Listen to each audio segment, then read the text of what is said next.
మరోసారి క్రెడిట్ చోర్గా మారారు చంద్రబాబు. వైఎస్ జగన్ హయాంలో మంజూరై పూర్తయిన ఇళ్లకు గృహప్రవేశం అంటూ హడావుడి చేస్తున్నారు. 3 లక్షల ఇళ్లకు గృహప్రవేశాలు అంటూ అన్నమయ్య జిల్లాలో హంగామా చేస్తున్నారు చంద్రబాబు. లబ్ధిదారులను పక్కన కూర్చోబెట్టుకుని తానే ఇళ్లు మంజూరు చేసినట్టు డబ్బా కొట్టుకుంటున్నారు. ఇక అసలు విషయం ఏంటంటే 2022లో మంజూరై 2023లోనే ఇళ్ల నిర్మాణం పూర్తయింది. ఇప్పుడు తానే ఆ ఇళ్లను ఇచ్చినట్టు చంద్రబాబు బిల్డప్ కొట్టుకుంటున్నారు.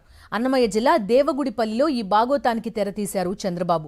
కూటమి సర్కారు వచ్చాక సెంటు స్థలం, ఒక ఇల్లు కూడా ఇవ్వని చంద్రబాబు ఇప్పుడు గృహప్రవేశాలంటూ హడావుడి చేయడంపై సర్వత్రా విమర్శలు వ్యక్తమవుతున్నాయి. బిందు మనం చూసినట్లయితే ఇలా కూడా క్రెడిట్ ని చోర్ చేయవచ్చా అనేటటువంటిది అసలు మనం స్పష్టంగా ఒక వింతగా కనిపిస్తున్నటువంటి పరిస్థితి స్పష్టంగా ఉంది. ఎందుకంటే ప్రధానమంత్రి ఆవాస్ యోజన కింద మంజూరైనటువంటి ఇల్లు 2022లో వైఎస్ జగన్ ముఖ్యమంత్రిగా ఏదైతే రాయచోటి నియోజకవర్గానికి సంబంధించినటువంటి అప్పుడు ఎమ్మెల్యే గడికోట శ్రీకాంత్ రెడ్డి సారథ్యంలో అక్కడ ఇల్లు మంజూరైనటువంటి పరిస్థితి ఉంది. దానికి సంబంధించి దశల వారీగా ఏదైతే సిమెంట్ కానీ ఇతర గృహోపకరణాలు ఇస్తారు కాబట్టి 2023లో వాళ్ళు స్లాబ్ కూడా వేసుకున్నట్టుగా పక్కాగా రికార్డులో స్పష్టంగా కనిపిస్తుంది. అయినప్పటికీ కూడా తాను పూర్తి చేయని, తాను మంజూరు చేయనటువంటి ఇళ్లను కూడా 3 లక్షల ఇళ్లని రాష్ట్ర వ్యాప్తంగా నేను మంజూరు చేశాను, వాటిని నేను ఈరోజు గృహప్రవేశాలు చేస్తున్నాను అనేటువంటి చెప్పుకుంటూ చంద్రబాబు నాయుడు ఈరోజు అన్నమయ్య జిల్లాలో హంగామా సృష్టించినటువంటి పరిస్థితి ఉంది.